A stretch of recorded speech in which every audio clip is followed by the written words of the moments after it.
Vă salut! Data trecută v-am povestit o experiență personală cum în cazul meu am văzut o diferență netă între postul cu sucuri și postul cu apă. Deci un post de 10 zile cu apă a fost mai eficient decât un post de 40 de zile cu sucuri. Și în această ocazie vreau să vă mai povestesc câteva experiențe pe care le cunosc personal, a unor persoane apropiate, care au încercat la fel tratamentul cu sucuri sau tratamentul cu prin postul cu apă. Primul exemplu pe care vreau să-l aduc este al unui tânăr de 30-35 de ani care a fost diagnosticat cu boala Hodgkin, acesta fiind un cancer limfatic, al sistemului limfatic. El a aplicat terapia Gerson pe o perioadă de aproape 2 ani, 1 an și jumătate aproximativ, și s-a simțit inițial mai bine. Am vorbit cu acest tânăr la un moment dat și i-am recomandat să încerce totuși o abordare mai profundă prin postul acesta, o detoxifiere mai profundă prin postul cu apă. El a mers pe varianta lui în continuare și, cu părere de rău, la câteva luni după ce am discutat cu el, a decedat. Deci este un exemplu în care postul cu sucuri nu a dat rezultate. Aceasta a fost o experiență care a adus multe critici la adresa terapiilor naturiste și a postului cu sucuri, și datorită acestei experiențe alte persoane au optat pentru tratamentele convenționale oferite în sistemul medical. Dar nu este o decizie înțeleaptă totuși. Un alt exemplu este al unui domn de aproximativ 50 de ani care a fost diagnosticat cu un cancer la ficat de 3 sau 4 cm, nu mi-aduc aminte exact, dar cam acestea au fost dimensiunile.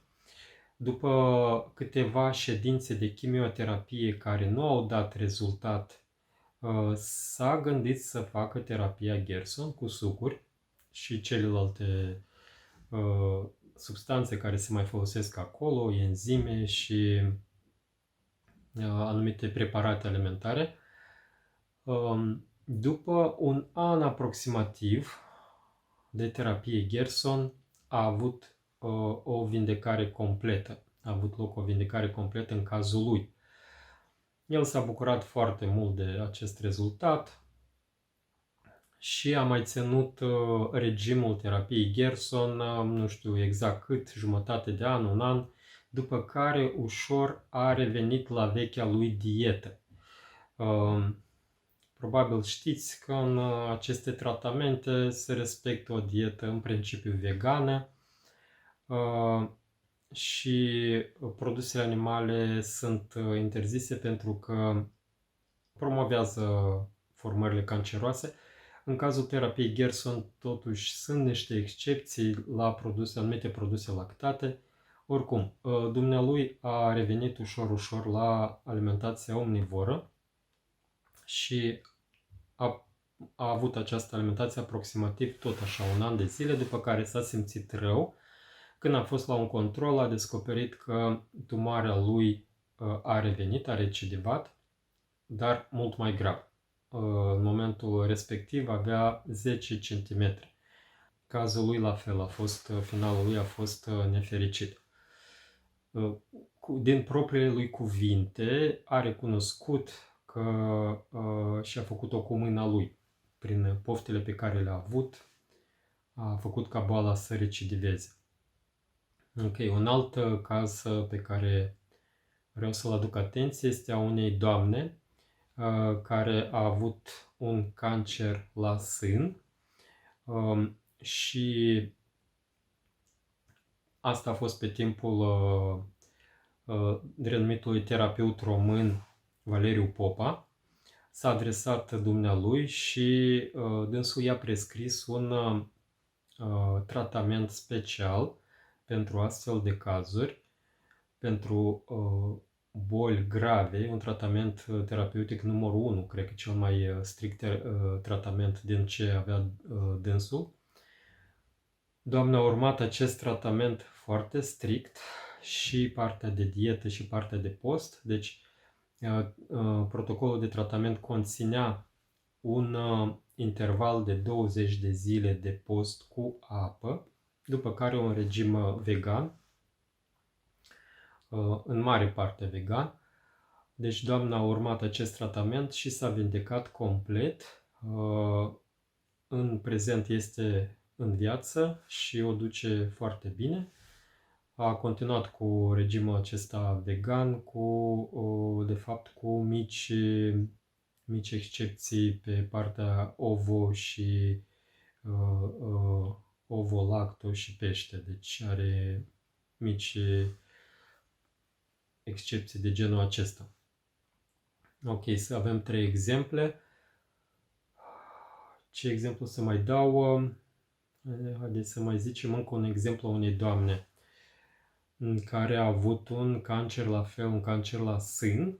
A urmat un tratament cu sucuri, care aparent a dat un rezultat, adică s-a micșorat tumoarea destul de mult, dar apoi a recidivat din nou.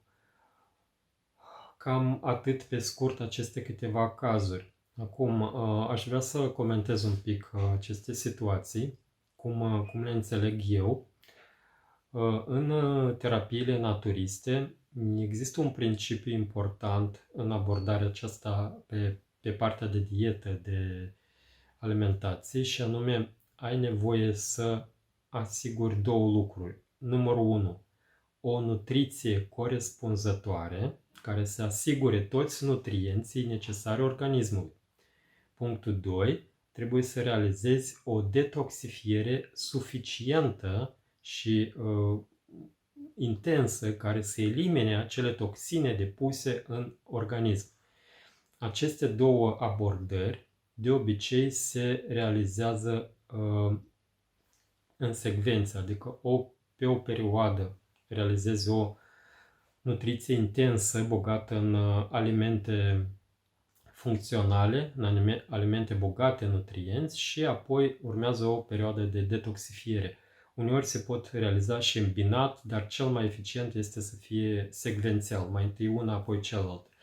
De ce în cazul, de exemplu, primul caz pe care l-am dat cu boala Hodgkin, de ce nu a dat rezultat, după părerea mea? Este că băiatul respectiv a urmat doar o parte din această abordare. Deci a urmat un tratament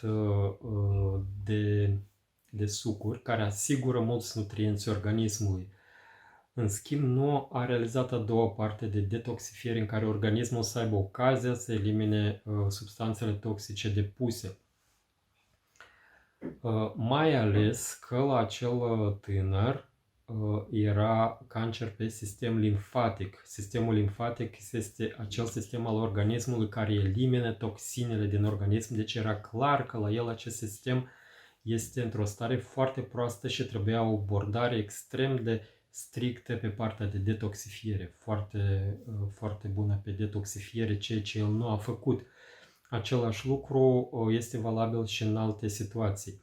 Însă și fiica doctorului Max Gerson, care este inventatorul terapiei Gerson, ea a recunoscut că terapia lor nu mai dă aceleași rezultate în prezent cum dădea pe timpul tatălui ei.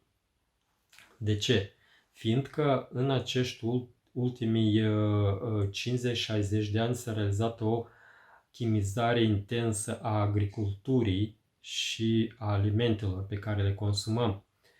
De aceea, sucurile care se obțin din aceste fructe și legume nu își mai iau efectul lor pe care le aveau acum jumătate de secol în urmă.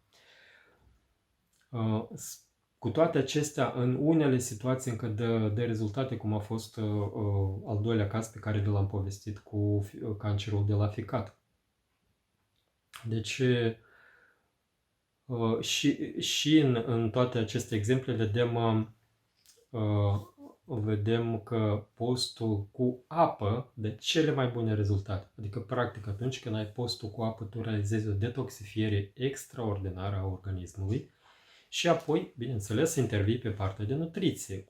Poți să intervii cu sucuri, salate și un regim vegan. Și atunci obții totul într-un sistem complet al tratamentului naturist.